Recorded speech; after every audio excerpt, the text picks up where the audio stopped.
औज़ुबिल्लाहि बिस्मिल्लाहिर्रहमानिर्रहीम। अस्सलामु अलैकुम वरहमतुल्लाहि वबरकातुहू। आर्टिकल नंबर 9 में खुशामदीद। आर्टिकल नंबर 9 का टॉपिक है sale tax return filing electronically. इसमें हम सेल टैक्स की रिटर्न इलेक्ट्रॉनिकल फाइल करने की कोशिश करेंगे।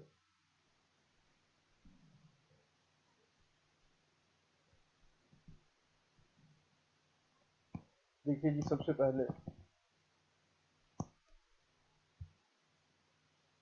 हमें यूज़र नेम और पासवर्ड लगाकर e.fbr.gov.pk पर जाना है। ये आरएस में नहीं होती सेल टैक्स की रिटर्न, ये e.fbr.gov.pk पर होगी। उसमें यूज़र नेम और पासवर्ड लगाएंगे तो ये सबसे पहले ये इंटरफेस आएगा जो आपके सामने है। इसमें हम जाएंगे डिक्लेरेशन में। इसमें रजिस्ट्रेशन टैब भी होगी, रिक्वेस्ट होंगी, ई पेमेंट होंगी, ई फोल्डर है, क्रेस्ट है, लॉग आउट है, एडमिनिस्ट्रेशन है, इस तरह की टैब है। और जो हमारा एड्रेस है वो e.fbr.gov.pk है। आरएस पर नहीं करनी या नहीं होती, ठीक है। ये e.fbr.gov.pk पर होती है। डिक्लेरेशन में गए, डिक्लेरेशन में जाने के बाद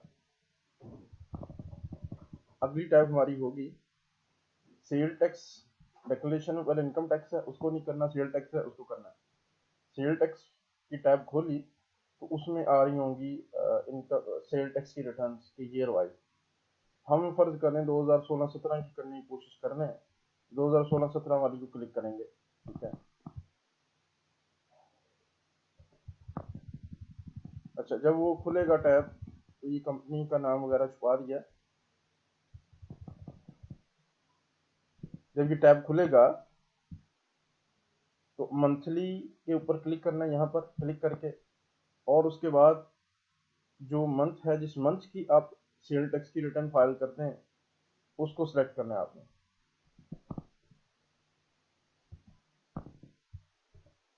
उसके बाद सेल टैक्स की रिटर्न में मंथ को सिलेक्ट कर लिया हमने। उसके बाद सेल टैक्स की रिटर्न खुल जाएगी और उस पर प्रिपेयरिंग का ऊपर टैग आ रहा होगा कि ये प्रिपेयर हो रही है। वेरीफाई करेंगे तो वेरीफाइंग आ रहा होगा, सबमिट कर देंगे तो सबमिट आ रहा होगा। तो स्टेटस से पता चलेगा कि हम कहाँ पहुंच गए हैं, क्या स्टेटस है हमारा। अच्छा जी, अब इनके अनेक्चर्स पर आ जाएं, किस तरह फिल आउट करने हैं हमने।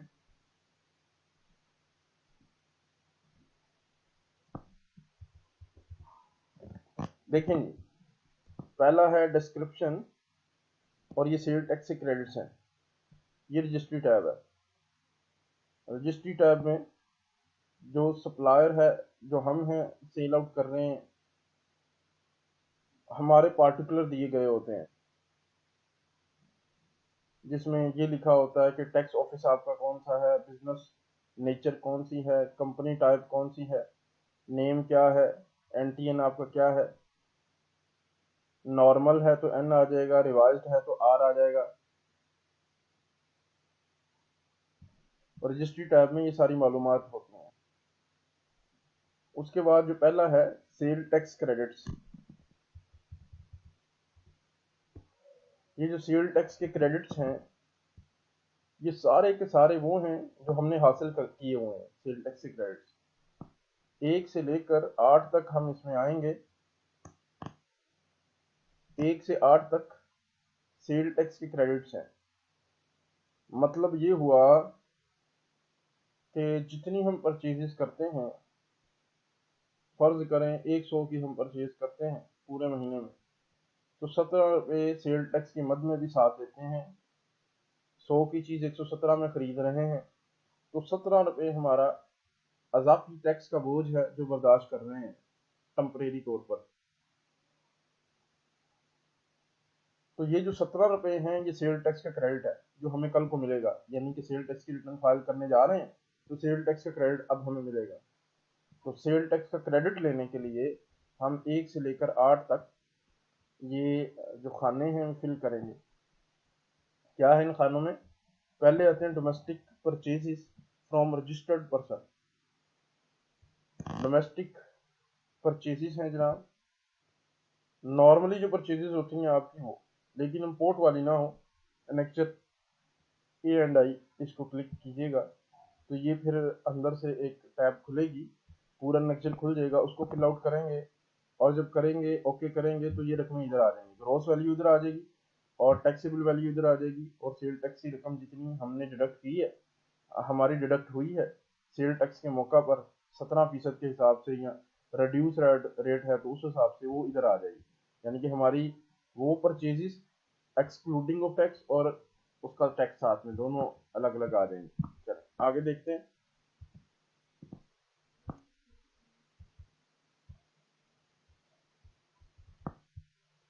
After selecting annexure A, this interface would appear. Manual invoice entry is eligible for all the unregistered person. Unregistered person है तो मैनुअल हाथ से डाल सकते हैं एक एक करके, और अगर रजिस्टर्ड पर्सन है तो इन केस ऑफ विलम्बिनस transactions with respect to unregistered person or permissible category for registered person, and MS Excel format template could be attached in attached file option। देखें जी, अगर तो आपका अनरजिस्टर्ड सप्लायर है, supply, अच्छा वो जो आप अभी आपने क्लिक किया था परचेजेस को एंटर करने के लिए, उसके बाद यही टैब खुलती है जो आपके सामने है, डोमेस्टिक परचेजेस इनवॉइसेस। ठीक है, DPI, D for domestic, P for purchase, I for invoice, DPI annexure A. चलिए जी एनेक्चर ए फिल करते हैं, कैसे फिल होता है ये आप पूरा टैब देख रहे हैं, बड़ा करके दिखाया इस वजह से इधर उधर मुझे दाएं बाएं करना पड़ता है। पार्टिकुलर और सप्लायर, सप्लायर जिसने आपको चीजें सप्लाई की हैं उससे मुतलका मालूमात फ्राहम करना होंगी, उसका एंट्री नहीं डालेंगे तो बाहर क्लिक करेंगे तो उठा लेगा। प्रोवेंस उसका आप बताना लाजमी है, रजिस्टर्ड है तो रजिस्टर्ड बताएं, अनरजिस्टर्ड है तो अनरजिस्टर्ड बताएं। अनरजिस्टर्ड है तो उसका CNIC नंबर दें तो उसको उठा लेगा। अच्छा, अब है उस इनवाइस के मुतालिक मालूमात फराहम करना है, पहले सप्लायर के मुतालिक, अब उस डॉक्यूमेंट के मुतालिक, यानी इनवाइस वगैरह, या रसीद है या इनवाइस है क्या है। जहां हम क्लिक करेंगे टाइप तो परचेज इनवाइस आ जाती है, परचेज इनवाइस आप सिलेक्ट करेंगे।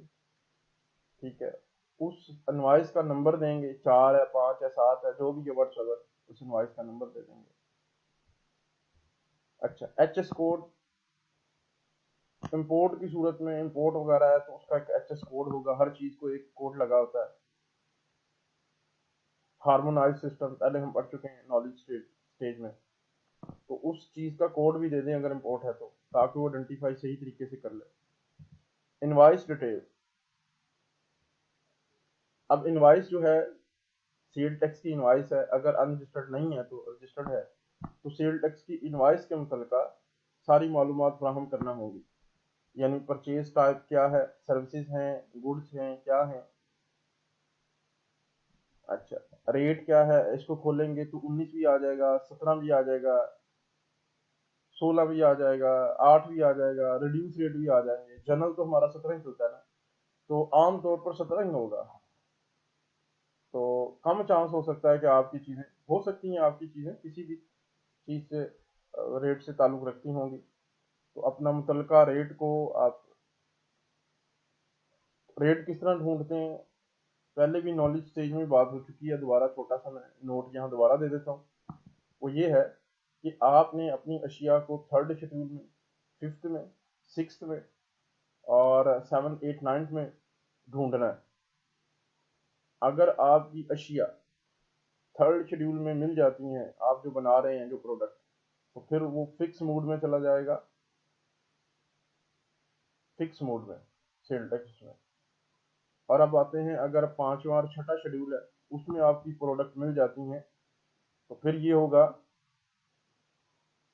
कि 5वें में 0% है, रेट कोई नहीं है, 0 है, रेट तो है लेकिन 0 है। लेकिन अगर छठे में आपकी चीज़ मिल जाती है तो एग्जाम्प्ट है, इस सूरत में आपको सेल टैक्स में रजिस्टर्ड होने की भी जरूरत नहीं। इसके अलावा 7, 8, 9 में अगर आपकी अशिया मिलती हैं तो वो भी रिड्यूस रेट में है, मोबाइल वगैरह, सेल फोन।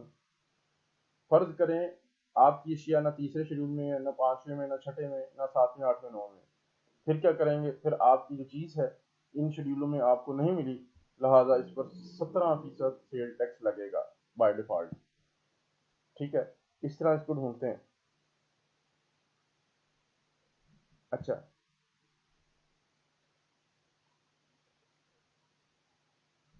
ये क्वांटिटी है, क्वांटिटी बताएं भी कितने यूनिट हैं, जो सेल टैक्स के पार्टिकुलर्स हैं वो इसमें लिखे हैं। यूएम है, ये क्वांटिटी है, मेजरमेंट है। ठीक है, किसमें आप उसको क्वांटिटी को मेजर करते हैं। वैल्यू ऑफ परचेज है, कितने के अमाउंट है।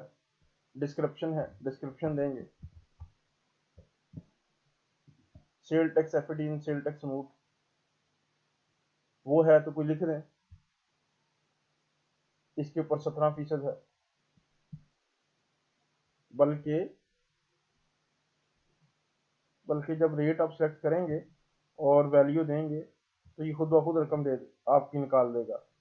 अच्छा, S T with holding S W H T agent, आपको पता ही है कि 1 जुलाई 2017 से पहले विद होल्डिंग रजीम होती थी सेल टैक्स की। खाना आज भी है, इनका कोई पता नहीं 2018 में दोबारा फिर कर दें या 19 में फिर कर दें। 1/5 और 1/10 यानी 100 रुपये की चीज़ है, 117 में आप खरीदते हैं तो 117 पे करते हुए आपको 17 रुपये का 1/10 या 1/5 हिस्सा डिडक्ट करके जमा करवाना पड़ता था, और बाकी 80% उसका हिस्सा या उसका 90% सेल टैक्स का हिस्सा वो खुद जमा करवाते थे। लेकिन अब 1 जुलाई 2017 में SRO 586/1/2017 के तहत ये अब डिडक्ट नहीं कर सकता आपका सप्लायर, आप नहीं, कस्टमर नहीं डिडक्ट कर सकता, सप्लायर खुद जमा करवाएगा 100%। तो अगर आपने डिडक्ट किया है एज अ कस्टमर बन के उसका, और वो सप्लायर है, तो यहाँ पर वो लिखना पड़ेगा कि मैंने इतने परसेंट या इतना सेल टैक्स विद हेल्ड कर लिया। अब ये अटैच फाइल को देखें, अटैच फाइल को क्लिक करेंगे तो ब्राउज आ जाएगा, अटैच करें, डाउनलोड सैंपल फाइल, ये सैंपल फाइल यहाँ से डाउनलोड कर लें। और जिस तरह वो फाइल है उसमें एक रो बना के दी हुई है, बाकी अगर ज़्यादा परचेजेस हैं तो इस फाइल में कर दें, और फाइल में ब्राउज में जाके अटैच करें। अटैच के बाद इंपोर्ट का बटन सिर्फ दबाना है, तो सारा डेटा को इंपोर्ट करना शुरू कर देगा वो। अच्छा जी, दोबारा फिर लेक्चर ए पर आते हैं, डीपीआई पर, डोमेस्टिक परचेज इनवॉइसेस पर। डीपीआई में in order to select invoices submitted by the supplier, click purchase data option।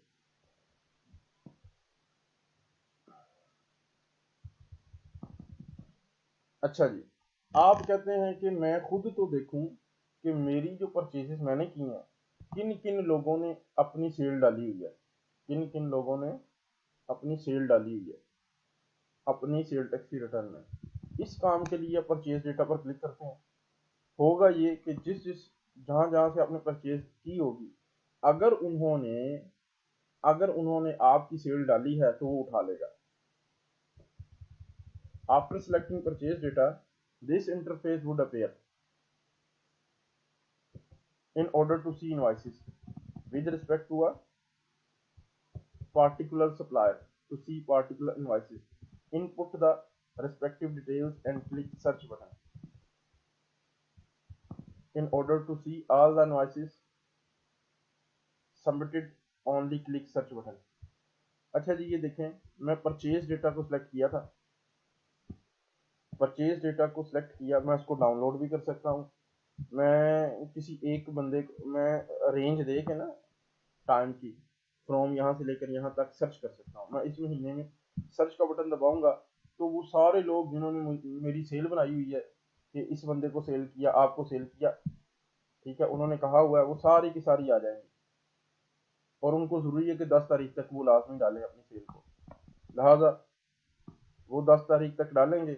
और ज़ाहिर है आपने भी अपनी सेल डालनी है 10 तारीख तक, लेकिन परचेज़ का अभी टाइम नहीं है, परचेज़ 15 तक भी डाल सकते हैं अगर, तो सेल पर रिस्ट्रिक्शन है। सेल का डेटा ये जो हम पढ़ रहे हैं, ये जब 10 को डालेगा ना तो आपकी परचेज़ खुद ब खुद बन जाएगी। आपने तो परचेज़ को 11, 12, 13, 14, 15 तारीख तक डालना है, लेकिन सेल आपने भी 10 तक डालनी है। अपनी सेल आप डालें, लेकिन वो जो आपका सप्लायर बंदा है वो भी अपनी सेल डाल रहा है 10 तक। जब वो डालेगा तो आपकी परचेज ऑटोमेटिक 10 तक खुद ब खुद फिल हो जाएगी ऑटोमेटिकली, जिन जिन लोगों ने आपको सेल की थी। तो आप यहाँ से जब जैसे सर्च का बटन दबाया आपने, तो ये सारे लोग वो जिन्होंने आपको सेल किया था आइटम्स, वो सारे खुद ब खुद उठा लिए इसने और उन्होंने सबमिट किया हुआ है।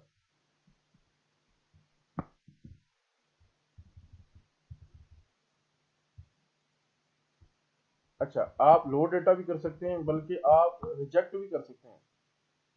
आप कहें जी नहीं, मुझे तो उसने की नहीं, परचेज ही नहीं किया, हमें मेरा नाम डाला हुआ है, इसको रिजेक्ट कर दें, खुद ब खुद उनको नोटिस चला जाएगा। अनरिजेक्ट कर सकते हैं वापस, और इस पूरे डेटे को डाउनलोड कर सकते हैं, बल्कि बैक भी जा सकते हैं यहाँ से पिछले टैब में वापस। चलिए परचेज डेटा पर ही अभी हम दोबारा फिर रहे हैं।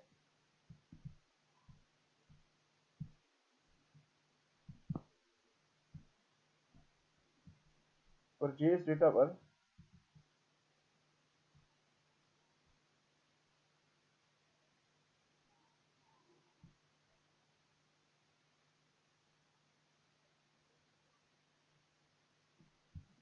अच्छा, यहाँ से आप ये कर सकते हैं कि रिजेक्ट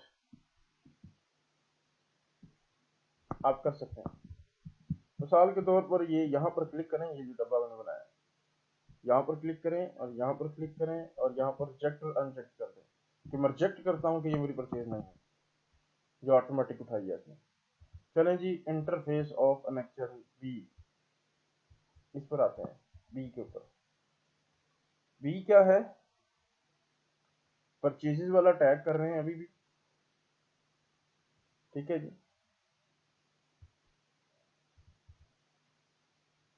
इसमें इंपोर्ट से मुतल्लिका डेटा है कि अगर आपने उस महीने इंपोर्ट की हैं तो आप इंपोर्ट जो है उसका डेटा इसमें लिखना है परचेजेस वाला, ठीक है। थोड़ा सा और नीचे चलेंगे तो सूरत वाज़ेह होती है। Once the data is imported, you could individually select and delete irrelevant data. Annexure B purchases अभी तक करी जा रहे हैं हम, तो उसमें नेक्चर बी है, उसको टच किया हुआ है हमने। और ये है जीडी से मुतल्लिका गुड्स डिक्लेरेशन, जीडी इंपोर्ट्स, जितनी इंपोर्ट करते वक्त गुड्स को डिक्लेयर किया है ये वो है, ये भी ऑटोमेटिक आ जाता है, ये भी इंपोर्ट हो जाता है। और इसमें भी आप जिसको चाहें क्लिक करके उसको डिलीट कर सकते हैं, ठीक है। Delete, delete all, save, print और बैक टू रिटर्न, ये सारे काम कर सकते हैं।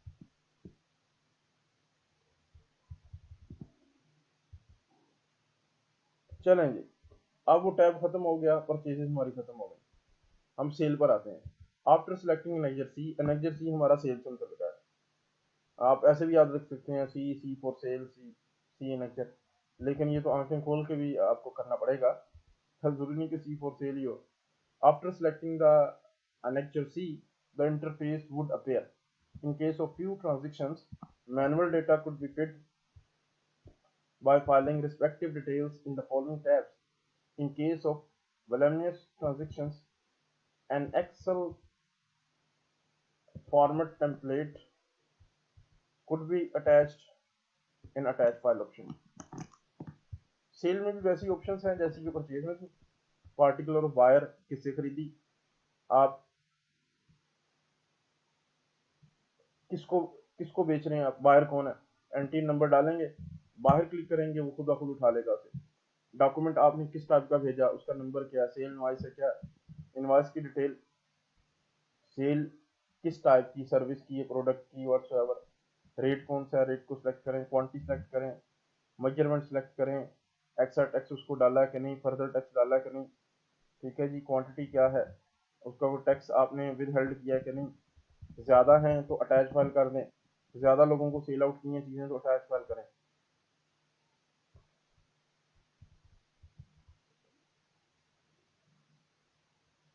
अटैच फाइल करेंगे तो वैसे ही है जैसे परचेज में थी, डाउनलोड सैंपल फाइल,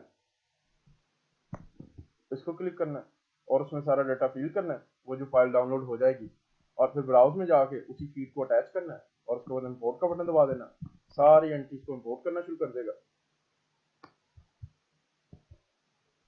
चलें जी, इनपुटिंग करते हैं सेल टैक्स के विद होल्डिंग का डेटा।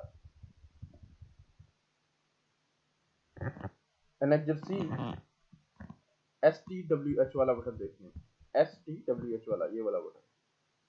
अब पहले तो मैंने आपको वैसे ही बता दिया कि ये STWH वाला बटन अब इसका कोई काम नहीं है, क्योंकि विद होल्डिंग अब कोई नहीं करता, ना 1/10 की ना 1/5 की, ये काम खत्म हो चुका है। लेकिन हम मुस्तकबिल की प्लानिंग देखते हैं, अब तो नहीं है, अब कब नहीं है, 1 जुलाई 2017 से ऑनवर्ड नहीं है, लेकिन वैसे अगर फिर 18-19 में स्टार्ट हो जाता है तो फिर इसको यूं करना है कि STW बटन अच्छा अभी भी लगा हुआ है खत्म होने के बावजूद भी, तो खैर STWH ये टैब अब काम नहीं, हम इसे लेंगे, लेकिन अगर लेना हो तो हम इस पर क्लिक करेंगे। अगर कभी अलाउ उन्होंने कर दिया 1/10 या 1/5 अगले सालों में, तो उसका इंटरफेस चेक कर लें STWH का, सेल टैक्स विद हेल्डिंग का। After selecting STWH data options, this interface would appear in order to see detail the respect to a particular person. To see the particular invoices, input the respective details and click search in order to see all the invoices. Only click search button. अच्छा, इसमें भी है कि आप यहाँ से range देंगे from से लेकर टू तक, और उसको लोड डेटा करना शुरू कर देंगे, सॉरी सर्च का बटन दबा देंगे, सर्च हो जाएगा तो सारे का सारा डेटा मिल जाएगा जो सेल टैक्स की विद होल्डिंग में हुआ है। यानी कि आपके जो कस्टमर्स हैं उन्होंने आपको पेमेंट करते वक्त सेल टैक्स की 1/5 या 1/10 हिस्सा काटा था, वो यहाँ से मिल जाएगा कि उन्होंने वाकई काटा है कि नहीं काटा, डिडक्ट करके जमा करवाया होगा कि नहीं करवाया।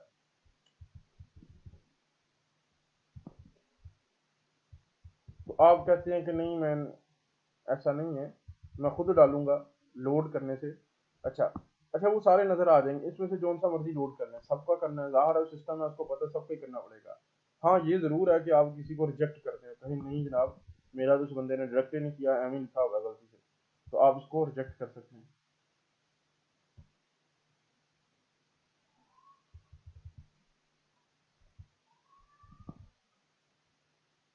Submission of invoices and annexures.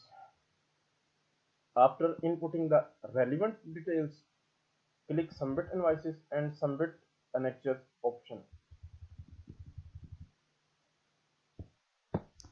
अच्छा जी, ये एक नई चीज आगे देख लें, वही हम कर रहे हैं, नेक्चर सी पढ़ रहे हैं जनाब, और कहीं नहीं गए, परेशान ना हो, नेक्चर सी है। नेक्चर सी में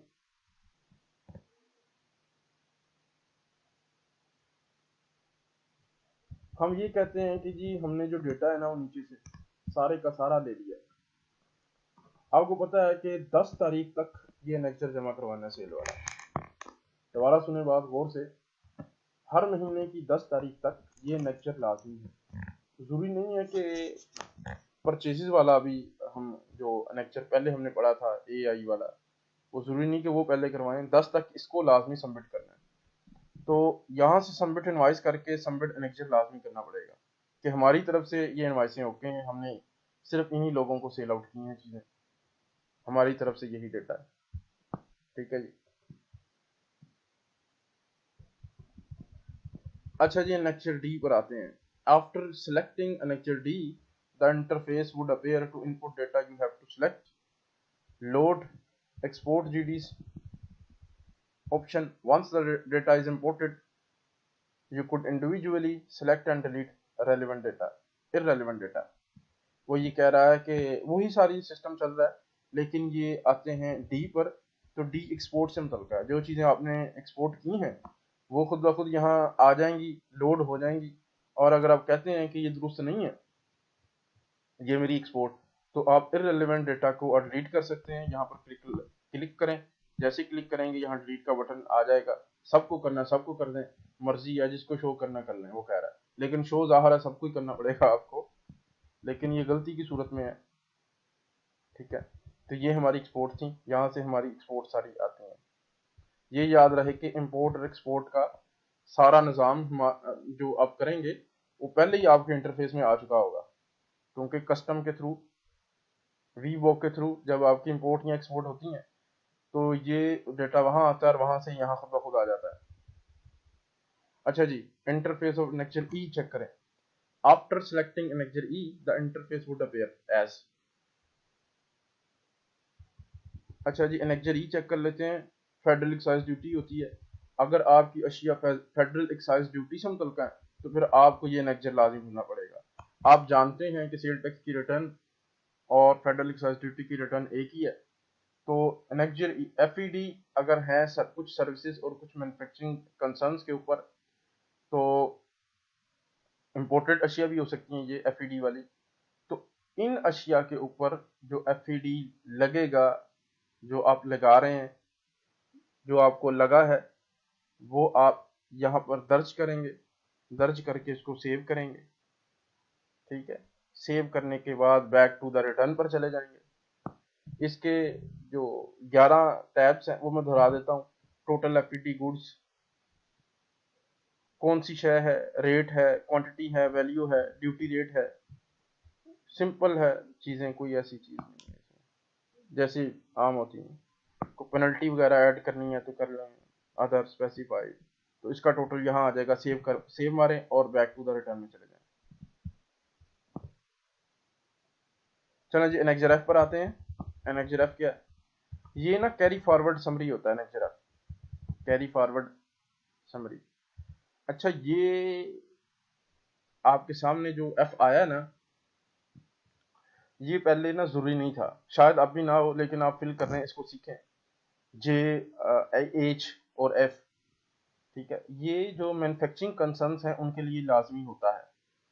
तो चंद महीने पहले पता किया था, वो कह रहे अभी लाजमी नहीं है। लेकिन कोई बात नहीं, ये बनाया है एफ तो ज़ाहिर है फिल करने के लिए बनाया। असल में ये देखना चाह रहे हैं कि आपका स्टॉक से मुतल्लिका सारी रिपोर्ट मांगना चाह रहे हैं। कितनी डोमेस्टिक परचेजेस ओपन हुई हैं, कितनी ड्यूरिंग द ईयर परचेज की हैं, कितनी कंज्यूम की हैं, क्लोजिंग बैलेंस क्या है। तो हुआ क्या, असल में आपकी कॉस्ट ऑफ सेल को चेक किया उसने, वही फार्मूला लगाया। साल के शुरू में कितने पड़े थे या महीने के शुरू में कितने यूनिट थे, वो कह रहा है। बाद में कह रहा है परचेज कितने किए, ऐड हो गए। तो बाद में क्लोजिंग जितने बचे उतने कंज्यूम बाकी रह गए। तो ये सारा डेटा वो ले रहा है। वो इस वजह से ले रहा है कि आपका रिकॉर्ड रहे, और असल में पोटेंशियल मालूम करना होता है कि अगले महीने हमें सेल टैक्स कितना इकट्ठा होना है, कितना इनका माल क्लोजिंग पड़ा है, और अगले महीने जब ये काम शुरू करेंगे तो सबका जमा करके वो क्लोजिंग, तो फिर उनको पोटेंशियल अपना मालूम होता है। और इसके और भी फायदे हो सकते हैं उन्हें, जैसे कि आप इसको वो आपकी ये जो क्लोजिंग बैलेंस है या कॉस्ट ऑफ सेल, यहाँ यहाँ ये सारी रकमें दर्ज करने के बाद एफ है, तो ये कैरी फॉरवर्ड समरी है, मतलब अपना जो परचेजेस है ना सारी की सारी, उसको कैरी फॉरवर्ड कर रहे हैं। वो डेटा उनको मुहैया कर रहे हैं आप, कि जनाब क्लोजिंग कितना कितना रह गए, हर चीज का क्लोजिंग बताना है और सेव करना है। ये मैन्युफैक्चरिंग कंसर्न के लिए लाजमी है। ठीक है, ताकि उन्हें पता चले कि क्लोजिंग कितना कितना बैलेंस पड़ा है और अगले महीने इन्होंने ओपन करना है, तो हमें सेल कितनी की चीजें इनकी बिक जाएंगी, क्या ट्रेंड चल रहा है, और हमें कितना सेल टैक्स इकट्ठा हो पाएगा।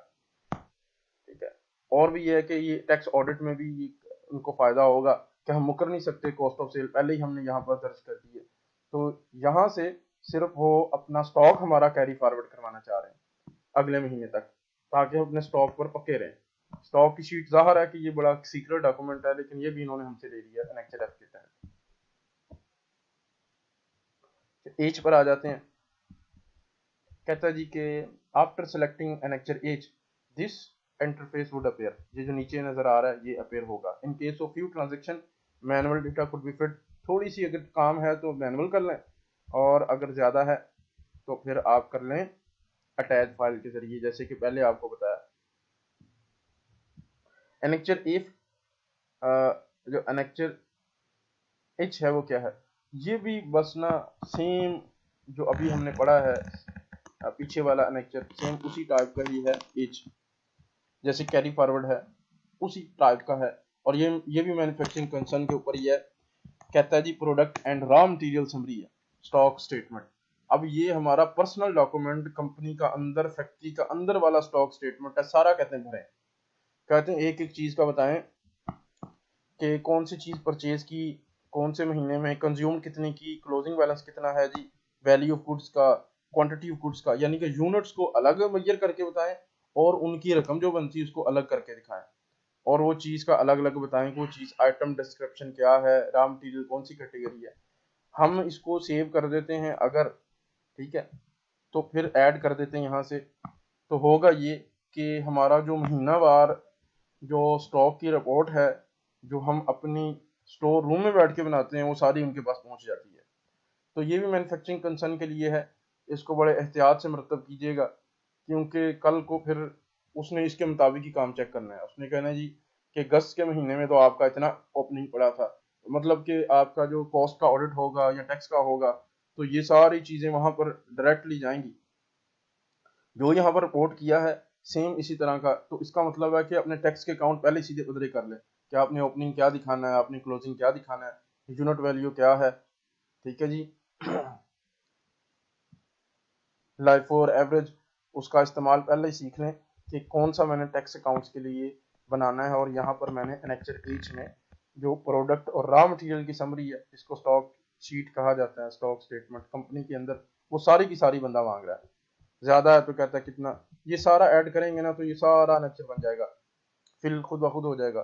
तो वो होगा क्या, वो रसाई हासिल कर लेगा डायरेक्ट हमारा स्टॉक रजिस्टर तक की, कि कितना माल आता है, कितना गया, कितने का पड़ा हुआ है, और उसके मेजरमेंट कितनी है, कितनी क्वांटिटी पड़ी है, और कितनी वैल्यू का पड़ा हुआ है माल।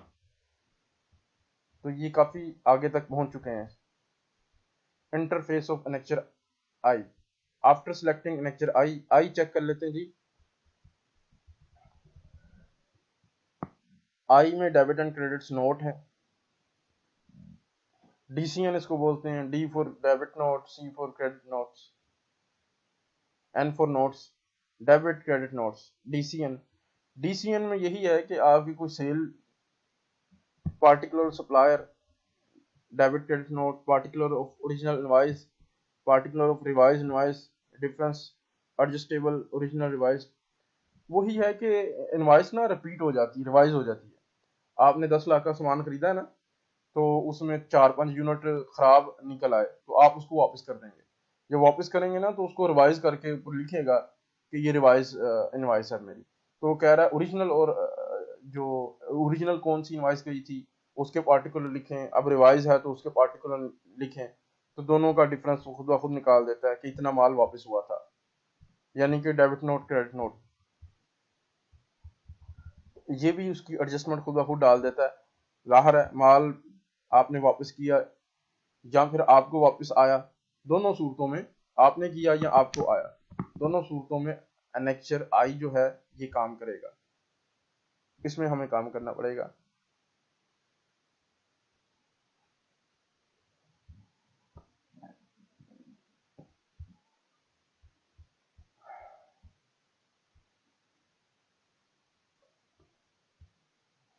अच्छा जी, ये भी मुमकिन है कि जाहिर है आप सेल कर रहे हैं, दूसरा बंदा परचेज कर रहा है तो उसने डाल दिया ओडीसीएम, तो आप उसको चेक कर लें, डेबिट और क्रेडिट डेटा को क्लिक कर लें यहाँ पर, ताकि आपको पता चल जाए कि लोगों ने आपको क्या डेबिट और क्रेडिट किया है। जितना किया है आप उसको कर लें और फिर उसको गुड काटे लगा के सेलेक्ट कर लें, हाँ जी ये मेरा वाकई था, ये नहीं था, ठीक है।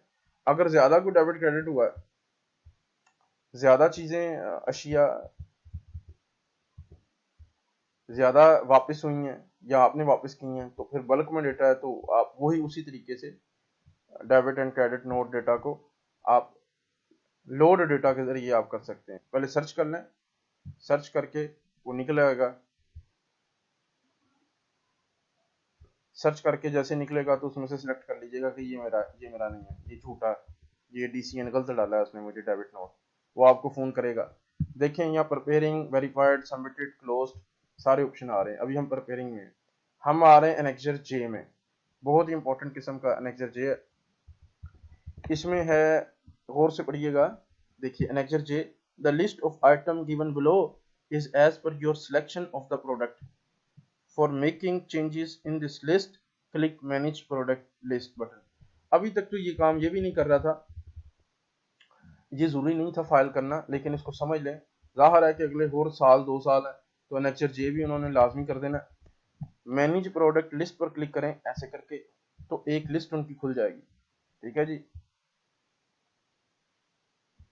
चले यहाँ पर तो आगे नहीं डाली, मैं आपको बता देता हूँ इसके आगे क्या खुलता है। तो ये बड़ी मजेदार की लिस्ट है। इसमें होता यूं है कि उसने ना मैन्युफैक्चरिंग है, अगर आप ये मैन्युफैक्चरिंग के लिए हैं तो वो आपको ना बता देगा कि आप किस टाइप के मैन्युफैक्चरर हैं, सीमेंट वाले हैं, फलां फलां वाले हैं, शुगर वाले हैं। तो उसमें काफी ज्यादा डिटेल एक लिस्ट खुलेगी, उसमें ना गुड लगाना है आपने। गुड लगाना है कि मैं जी सीमेंट वाला हूँ, सीमेंट पर गुड लगाना है। और आगे आपने बताना है कि आपकी कंपनी की फैक्ट्री की प्लांट की कैपेसिटी क्या है। आगे कैपेसिटी लिखी होगी उसको क्लिक करना है, ओके कर देना है बस। आपने एक लिस्ट बनानी है, अपनी कैपेसिटी सिलेक्ट करनी है। ठीक है, अब ये देखें कितनी ये अहम और हसास मालूमात ली जा रहे हैं आपसे, और ये इसको करना लाजमी नहीं है। ठीक है, चलें जी थोड़ा सा आते हैं 7A 7B 7C। ये ये क्या चीजें 7A 7B 7C?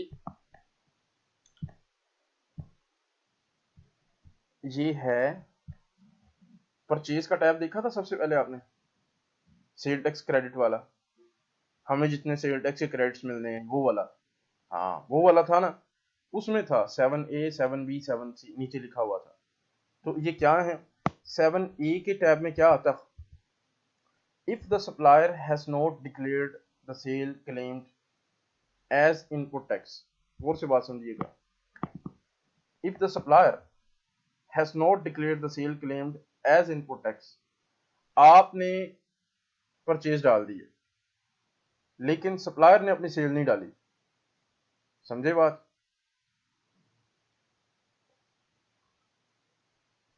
आप परचेज डाल रहे हैं, बंदा अपनी सेल नहीं डाल रहा, होगा क्या, the buyer will be allowed provisional input tax adjustment till the 10th day of the next month. However, in case of non-declaration by the supplier in the next month, input tax provisionally allowed will be recovered through row 7A. In case of declaration by the supplier, adjustment of input tax will be allowed through row 7B, or the balance of input tax disallowed will appear in row C. अच्छा ये देख लें 7A 7B 7C,